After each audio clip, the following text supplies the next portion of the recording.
Welcome to What the F is Going On in Latin America and the Caribbean, a popular resistance broadcast of hot news out of the region. In partnership with Black Alliance for Peace Haiti Americas team, Code Pink, Common Frontiers, Council on Hemispheric Affairs, Friends of Latin America, Interreligious Task Force on Central America, Massachusetts Peace Action, and Task Force on the Americas, we broadcast Thursdays at 4:30 p.m. Pacific, 7:30 p.m. Eastern, right here on YouTube Live, including channels for The Convo Couch, Popular Resistance, and Code Pink. Post-broadcast recordings can be found at Apple Podcasts, Spotify, Telegram, radindiemedia.com, and now under podcasts at popularresistance.org. Today's episode, The Country is Not for Sale, Economic Development and Employment Zones, known as ZEDEs, versus National Sovereignty. I'm really pleased for all of you to meet two very, very knowledgeable guests participating in today's episode, extremely knowledgeable, super activists, and I think you'll really appreciate what we're going to share with you today. I have Beth Geglia joining us. She's an anthropology PhD, and Melinda St. Louis, who is Director of Public Citizens Global Trade Watch. And before I have us start our conversation, I want to give all of you just a brief background as what has been the impetus of today's conversation. You're going to find it fascinating and possibly horrifying at the same time. So let me just share with you something that has recently happened on the Hill in Washington, D.C. On May 3rd, Democratic U.S. lawmakers urged U.S. Trade Representative and State Department officials to eliminate investor-state dispute settlement provisions from current and future trade deals and to intervene on behalf of Honduras against a U.S. company's nearly $11 billion claim against the country. In a letter to Secretary of State Antony Blinken and Trade Representative Katherine, 33 lawmakers said that investor-state dispute settlement systems, known as ISDS, in trade deals constitute, quote, a problematic corporate handout, unquote, that violates countries' sovereignty and democratic rights.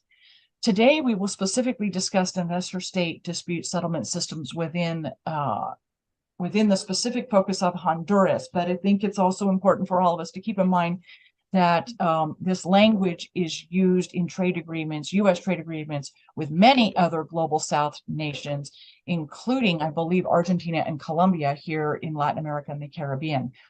So with that, I would like all of you to meet Beth and Melinda.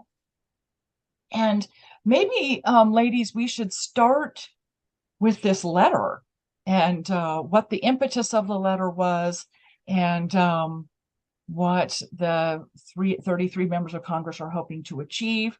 And then let's give the audience some background as to, what led to the need for this letter. So who wants to start? I can jump in. So it's great to be with you all. Thanks for the opportunity, Terry, to raise awareness about this really important letter and important issue. So Senator Elizabeth Warren and Representative Lloyd Doggett, who are senior members of the U.S. Congress, have been concerned for a number of years about how trade agreements have been used by corporations to challenge, as you mentioned, democratic policymaking and public interest policies, seeking billions, sometimes, of dollars of taxpayer money from poor countries like Honduras and others, when they believe that a law or a government action is a violation of very extreme rights that were granted under these trade agreements. And so when the case that we're going to talk about today in Honduras came to light, Senator Warren and Representative Doggett were appalled, and it was just kind of the latest example that of many of cases where corporations are using these extreme rights that have been included in the trade agreements that were snuck in without us understanding what they were, to bully governments or to basically ransack their treasuries. And so that was the impetus of this letter. They wanted to raise awareness about the case that we'll talk about today. But importantly, that to use it as another example of why it's so critically important for the US government to align our trade policy with our climate change goals, with our goals to promote anti-corruption in other countries, with our goals to promote development, and that right now there is this, cross purposes of our trade agreements with what those other goals are. And we can talk about how this is actually part of a long series of advocacy from Congress to subsequent administrations to change the perspective of the US government, and to not just be pushing US corporate interests, but to actually think about how our policies abroad affect human rights, democracy, rule of law, and so forth. It seems to me that these trade agreements have basically created a corporate structure that supersedes democratically elected governments, the people's will. It's superseding national sovereignty and natural resource sovereignty.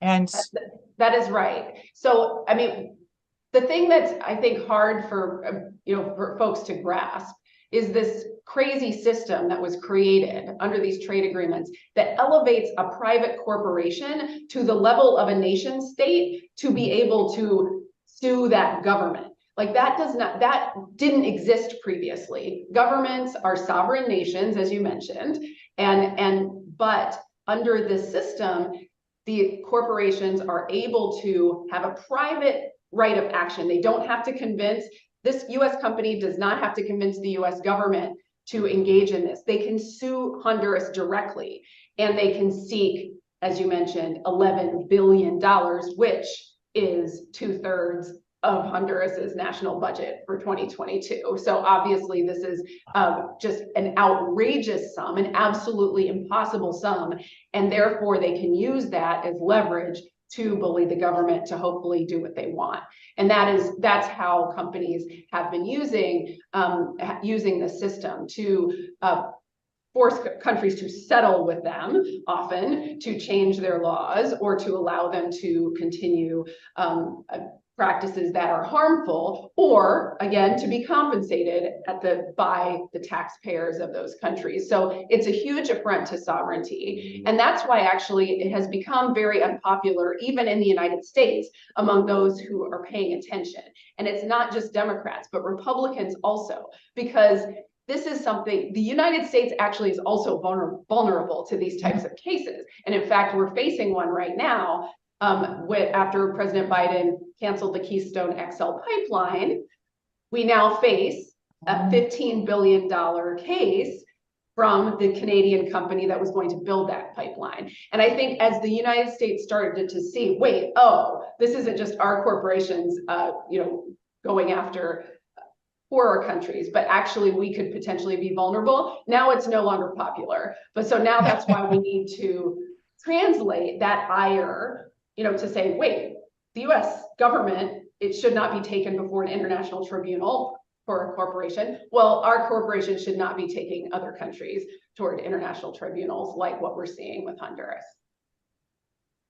So am I correct in understanding that the companies can sue a sovereign nation, a democratically elected government, for lost profit and loss of investment, like the infrastructure investments they made? They're suing for that? Is that? Yeah, so the idea behind it is that a company, when you invest in a foreign country, there is a chance that potentially that country could nationalize your assets.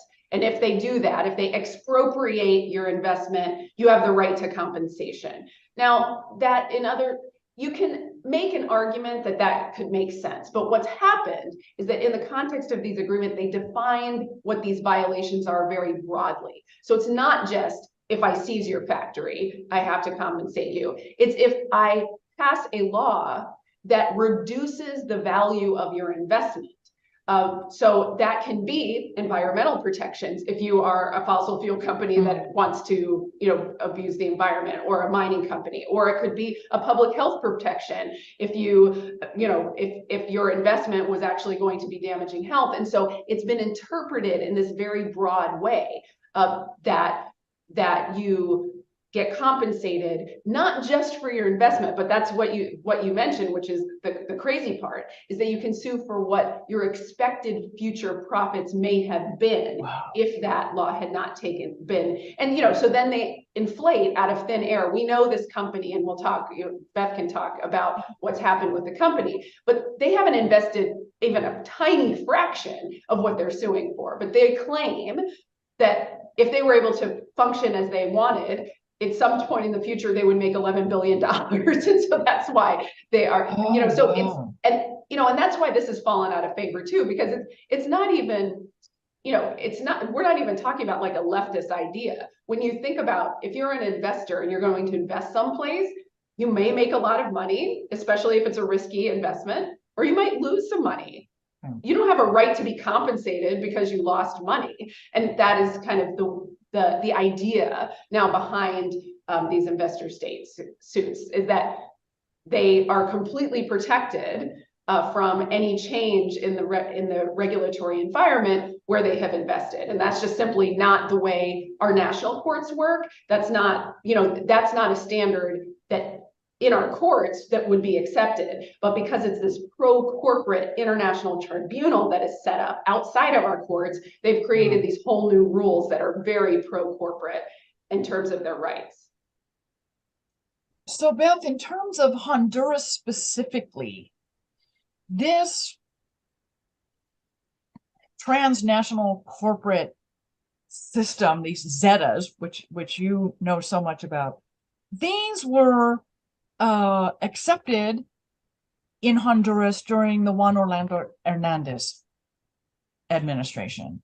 And I don't say I should overrule, or were negated or augmented under the current president, Xiomara Castro, who was democratically elected in November of 2021 by a supermajority of the citizens, and put an end to 12 years of narco dictatorship in Honduras. So you've got one government that's totally pro-US, and I think right after the coup was the Lobo government that said Honduras is open for business. And so this is a byproduct of that philosophy, correct? I mean, it's a byproduct on steroids. Yes, you're absolutely correct. So the ZEDE law, or the ZEDE project, very much starts with the military coup in 2009. So it's after that coup that the Porfirio Lobo administration launches this campaign that says Honduras is open for business. Honduras sort of goes through a neoliberal shock treatment of sorts, passes a lot of neoliberal reforms to open up the country to foreign resource extraction and foreign direct investment and this kind of thing. And it's at that point when you also see what is kind of a global network of largely libertarian organizations, think tanks, investor capitalists, and so forth, really start to see Honduras as a place where they can finally experiment with something that they've been dreaming about for a while, which is creating these kinds of micronations, these kinds of autonomous or quite sovereign territories where they can experiment with very extreme sort of free market systems, with systems of private governance and so forth. So it's in 2011 actually when the post-coup regimes in Honduras reform the Honduran constitution. They reform 3 main articles of the constitution to allow for, at the time, these zones were called special development regions, or REDs. It wasn't until later that the ZEDE name comes into play. But they reformed the constitution to basically say, okay, so Honduras has previously had departments and municipal governments. These are the governance divisions of the country. And now we're going to create a separate division, which is called, the Special Development Region, or now the ZEDE. And these are jurisdictions that are going to be outside of the jurisdiction of municipal governments. So they take land from democratically elected local governments and place it in this new jurisdiction, which is now going to be governed by, groups of private investors, essentially. And those constitutional reforms also said that these jurisdictions could have their own their independent judicial systems, sort of independent of the national Honduran judicial system. So this was, widely seen in Honduras as neocolonialism, as a violation of national sovereignty. And it's actually in 2012 that the Supreme Court of Honduras rules that these jurisdictions are unconstitutional. So there's that initial ruling of unconstitutionality, and what happens at that point. So the law was actually passed under the Porfirio Lobo administration, the Special Development Regions law. And then what happens after this this ruling of inconstitutionality is the Congress, which is at the time under the leadership of Juan Orlando Hernandez, who's president of Congress at the time, essentially grants itself the power to remove these justices from the Supreme Court. And it's done under the general auspices of the Supreme Court supposedly creating obstacles for the administration, in other realms as well. And so they use that power then to remove these justices essentially overnight and replace them with, with their own people on the Supreme Court. So then Congress goes back and passes what is now the 2013 ZEDE law. So that context is really, I think, important to have. That this is not just a regular kind of investment in Honduras, but that it's really come about through these sort of illegal processes. And what the ZEDE law essentially does is it grants investors the ability to purchase land in Honduras and then create their own governance systems on that land. So to have their own independent courts, their own monetary policies. Prospera, for example, which was the first ZEDE in Honduras, has made Bitcoin legal tender. They're very much at sort of advancing the expansion of crypto and blockchain economies and ecosystems, to have their own police and security forces, to have their own regulatory regimes, which is something that's also interesting to talk about in the context of Prospera, and to essentially create their own models of governance. And so that can, one of the things that makes this so different from a regular special economic zone is you don't have sort of one set of policies that says these are the fiscal incentives, or these are the regulatory incentives that we're giving to corporations in order to attract investment. It says that every group of investors can create their own system.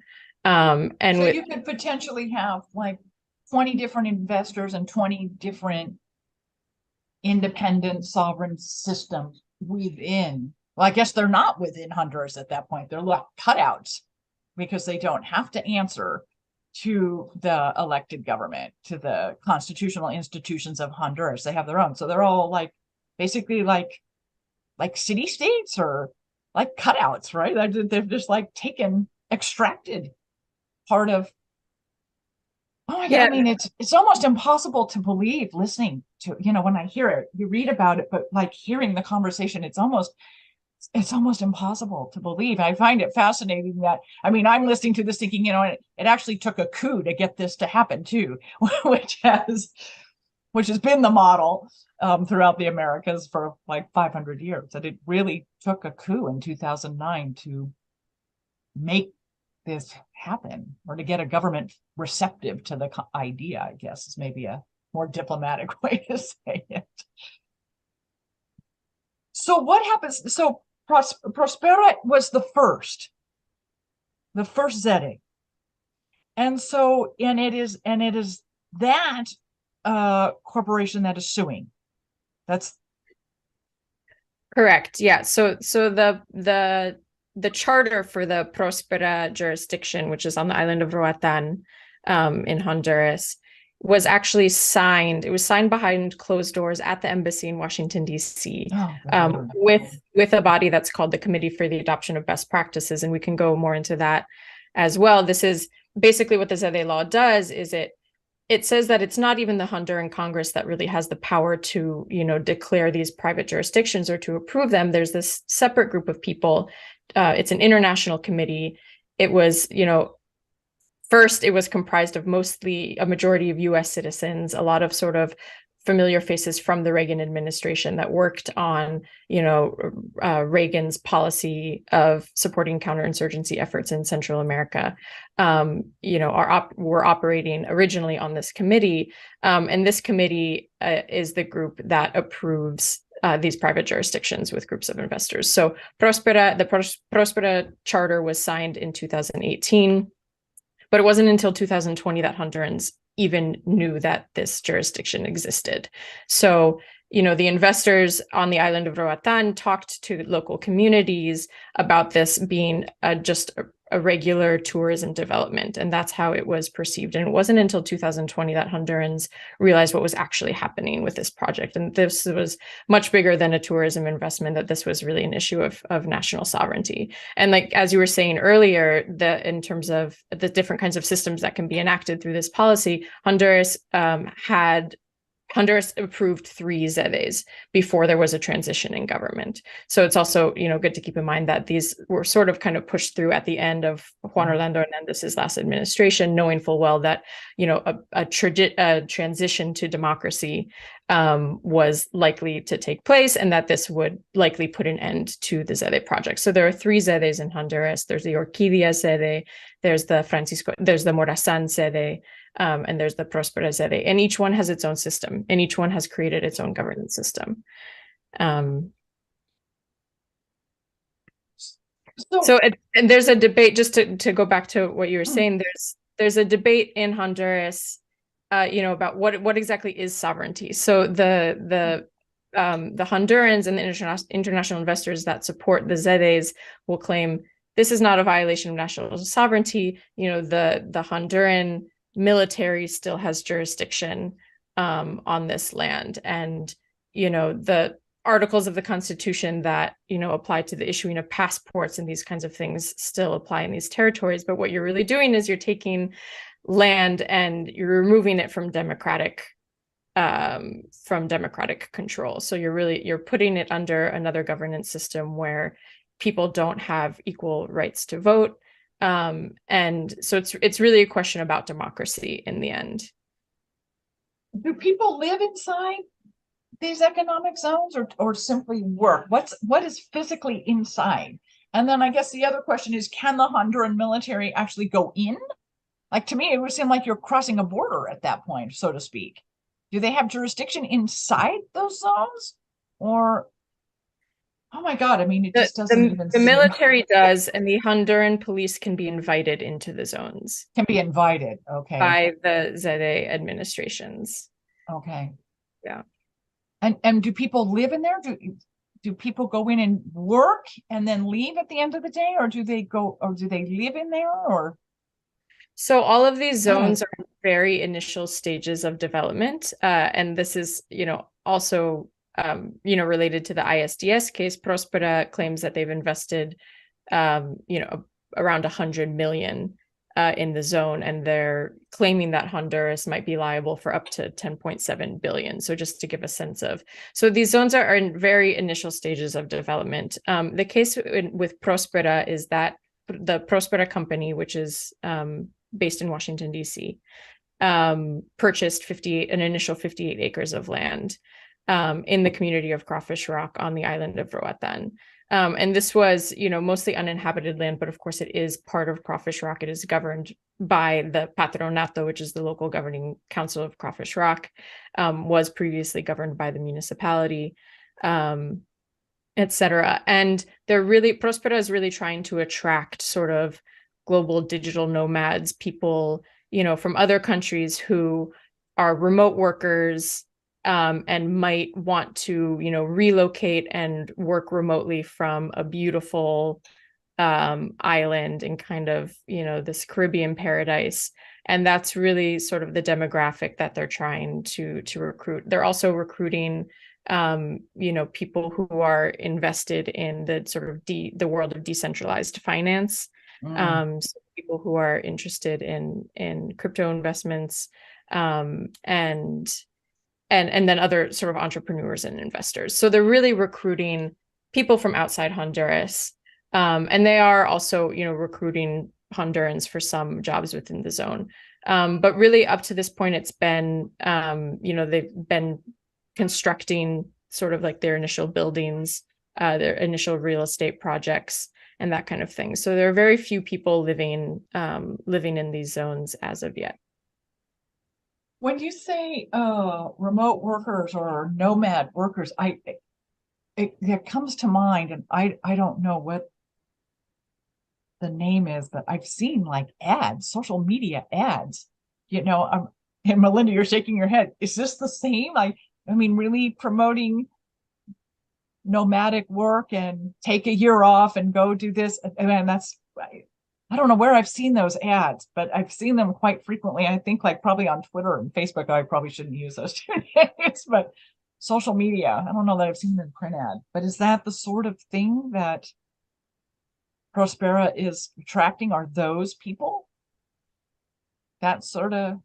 Well, I think it remains to be seen. I mean, there's definitely been a broader kind of digital nomad movement, and I wouldn't paint all of it as, moving into, this kind of ZEDE framework. I think they are trying, my sense is that they are trying to track that. But then the other kind of mind-blowing thing is that you can become an e-resident of Prospera. You don't have to live there. If you pay them fees, you can be an e-resident,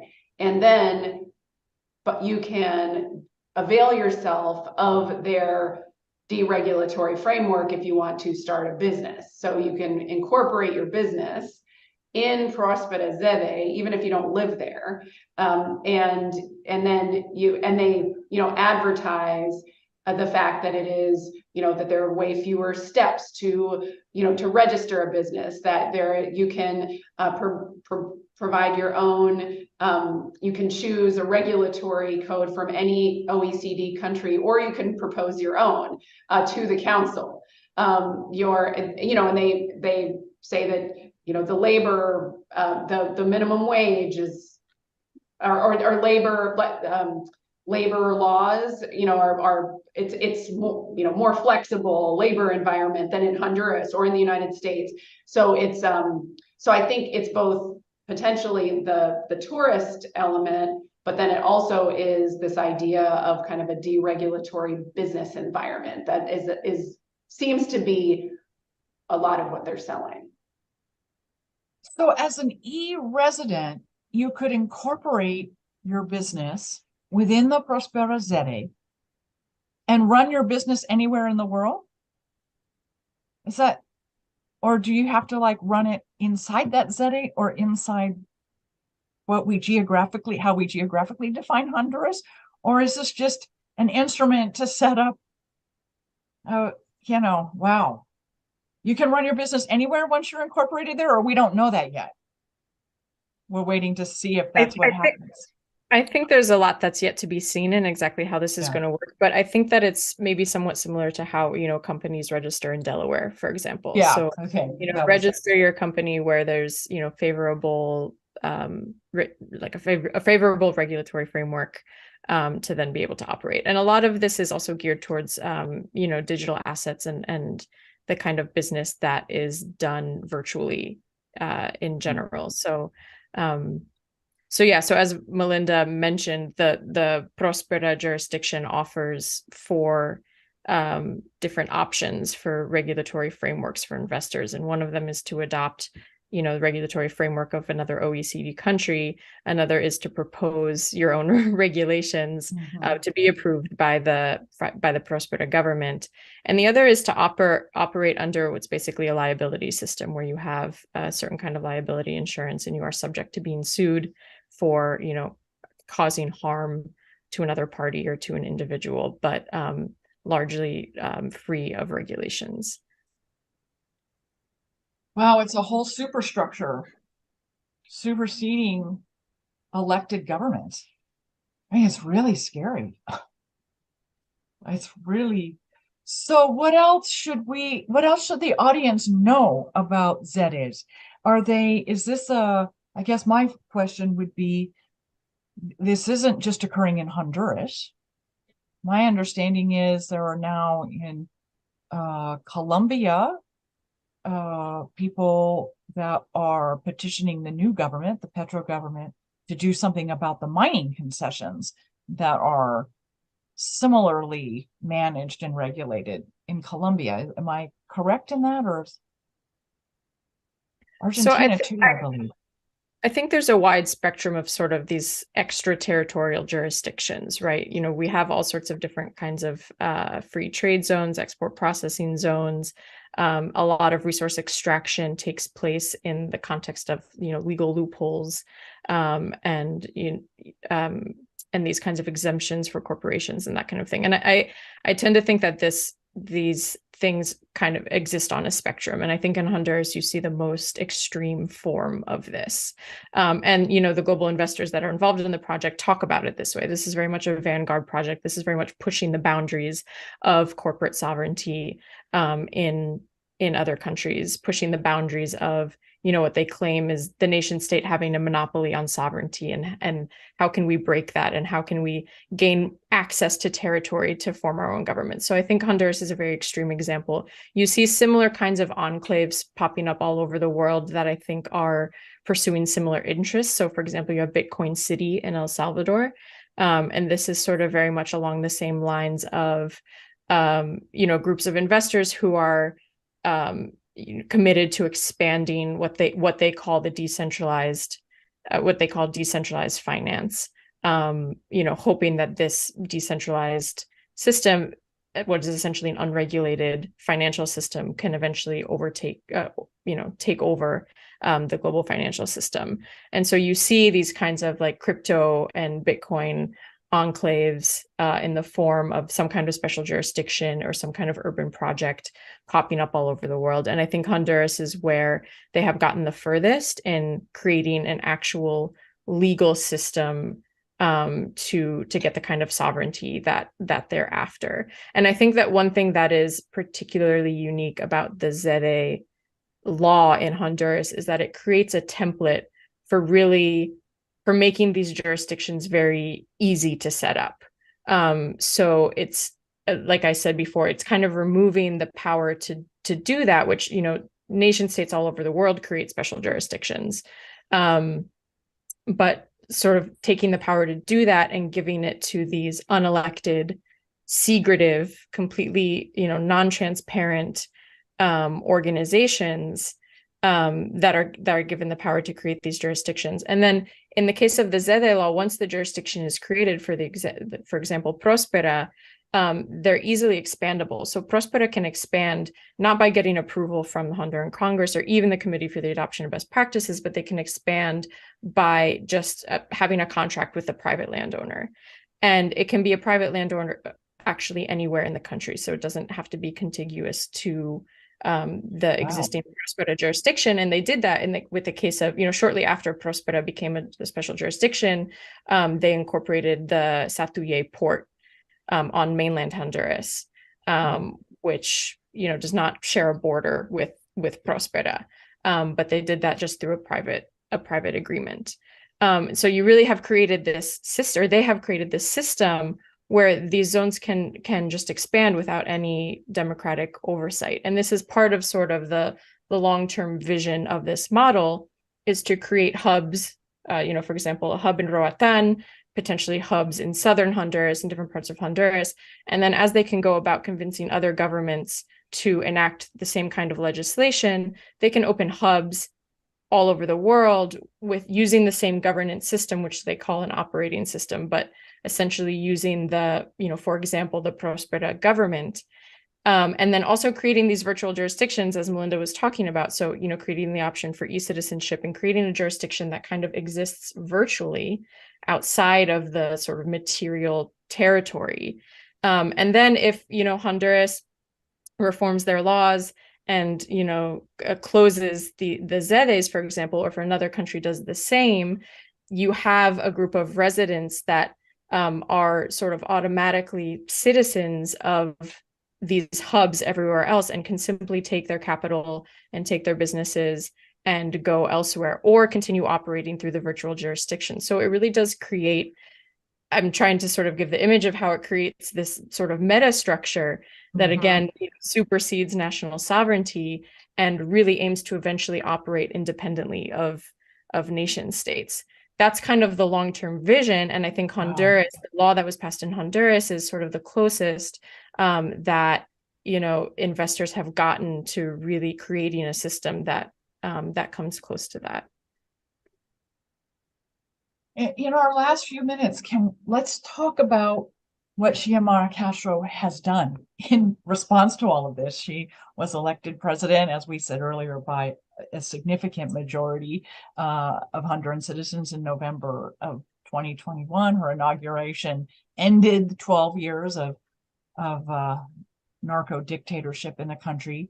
And one of the first things she did was outlaw, reverse, I'm not sure what the correct technical term is, this law. And that reversal, her reversal of this is what triggered the Prospero lawsuit, correct? That's how, okay. So what exactly did she do? She was elected, this is one of the things she was elected to do. And no, yeah, ahead, I'm sorry. The ZEDE issue is absolutely, it was a central point in the platform of the opposition coalition. And it was in April of 2022, it was actually the Honduran Congress that voted unanimously to repeal the ZEDE law.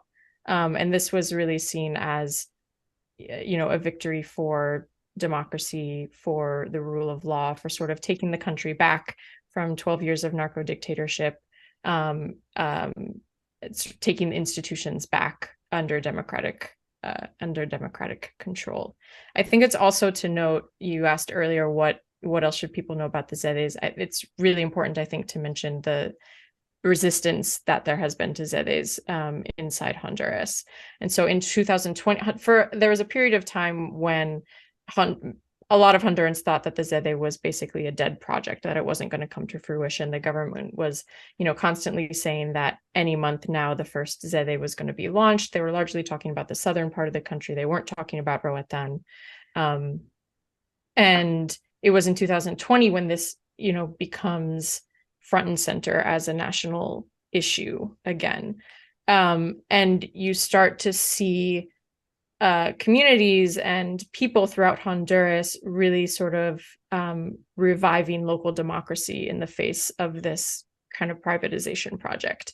So even though what the ZEDE law does is it allows investors to, take land from municipal governments don't have any say in whether or not this happens in their territory according to the law. As I mentioned before, it's really in areas of low population density, ZEDEs don't require any approval by the Congress of Honduras. So it's really, done between the Committee for the Adoption of Best Practices and the investors. And the municipal governments are extremely disempowered in this process. And what Hondurans did was to really sort of revive local mechanisms of democracy and organized what they call cabildos abiertos, which is like a kind of like a municipal level referendum or vote. And they voted dozens of municipalities voted their municipalities to be free of ZEDEs. So this was a way of reclaiming democracy, reclaiming sovereignty over local jurisdictions. So I think it's important to note sort of the local resistance or the regional resistance to ZEDEs, as well as what happened on a national level with the repeal of the ZEDE law. And, and really that should be the end of the story. And I think that's why it's, looking now at what the trade agreements, the layer that the trade agreements create, because this was, a massive democratic action to try to reclaim democracy, rule of law within Honduras.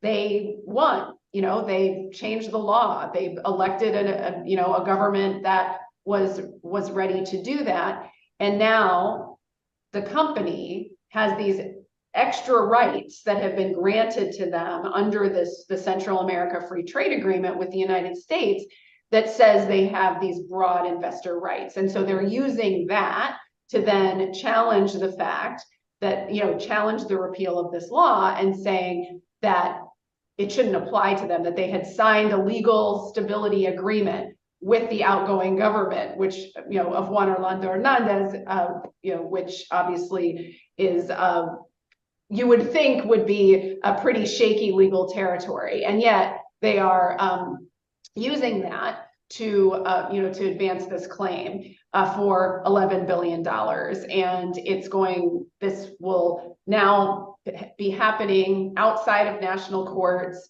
in the arbitration tribunal. There will be 3 private sector lawyers who will be appointed to be the arbitrators for this. One appointed by the company, one appointed by the government, and they will choose a third, or it will be assigned by the tribunal, which is under the auspices of the World Bank.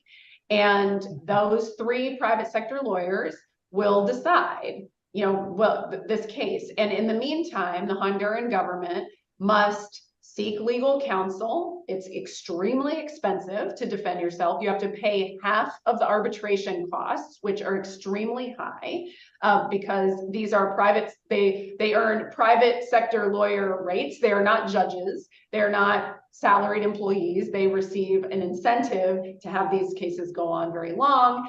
And then to make this decision. So, and it's all done behind closed doors. We have not yet seen even the claim that Prospera has given against the Honduran government. That is currently confidential. It's potentially, they may be ordered to make it not confidential, but there's no rules under the system that provides an opportunity to see. There's no rules for them, period, except their own. Yeah. So that's why, it's important to, like what Senator Warren and Representative Doggett and the 33 members of Congress said, that we need to remove these extreme investor rights so that governments, when they are reclaiming democracy, like a case like this, are not then being, now subject to having to deal with this outrageous investor state claim, when obviously President Castro has a lot that she has to be dealing with within the country, and now to have to divert resources toward this case is just, it's an abomination. Well, it's almost like the lawsuit is intentional in doing that. Like it's preventing her from any sort of state investment, and that would force privatization in a way, or at least philosophically. If this $11 billion that the Honduran government is being sued for is, I think you said earlier, 2/3 of their entire national budget, of their entire 2022 national budget. I mean, it's almost like there's the strategy is a specific intent to bankrupt the country, or to scare them enough that then they decide to just back off and allow the ZEDE to continue. And that was pretty clear in the notice of intent that was put forward. I mean, they said, we don't want to move forward with this case. We want the Honduran government to, agree to this. So.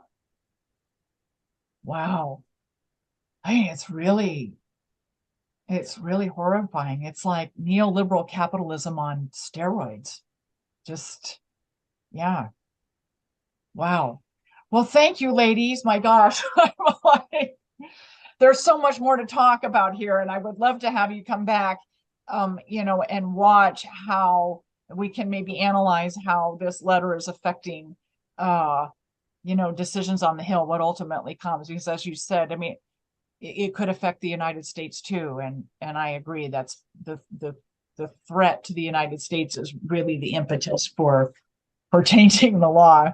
Unfortunately, that's what it takes. But if that's what it takes, and this structure can be changed, then we should do it. And really, like I said, this is actually under the previous Trump administration, when they renegotiated the North America Free Trade Agreement, Mhm. they actually removed a lot of this ISDS from it, and which even under a Republican administration. And now President Biden has said that he does not support investor-state dispute settlement and any future trade agreements, which is a great victory. They are not seeking this in any future agreements. And so the ask of this letter is to align our past agreements with the current thinking and the current policy. So we are hopeful that we can really make some real strides. Governments in Europe have been withdrawing from a treaty called the Energy Charter Treaty, which also included investor-state dispute settlement in it. And countries like Germany, France, they have been withdrawing from this because they say, well, if we're going to address climate change, we can't have these, fossil fuel corporations or others suing our governments as we pass climate policies. And so the tide is really turning. And so we think that there's a real opportunity right now to push to end this kind of ridiculous system. So we as activists, what can we do? Should we be circulating this letter? Should we be advocating for more sign-ons? We should definitely go to Honduras and see for ourselves what's happening there. I would advocate for, a visit anywhere to really understand a situation and how people are organizing and responding to it. But here in the States, what's the best thing for us to do like now as activists? Well, so we are actually, I think there will be more opportunities relatively soon. I think now that this letter from the members of Congress has come out, there are efforts to have a broad organizational sign-on letter to the administration in support of this, which we can, share in the future. That's for organizations, activists. I think you could follow some of the organizations that are part of this effort, and we can provide more information. So tradewatch.org is our website, and we will be putting additional information on there soon. There's also the Center for Economic and Policy Research has been really active, the Institute for Policy Studies, the Latin America Working Group. A number of organizations have been raising awareness about this, and I think there will be opportunities to weigh in with the administration very soon. Great, thank you so much, Beth. Is there anything you'd like to add in closing? No, I don't think so. I think Melinda pretty much summed it up.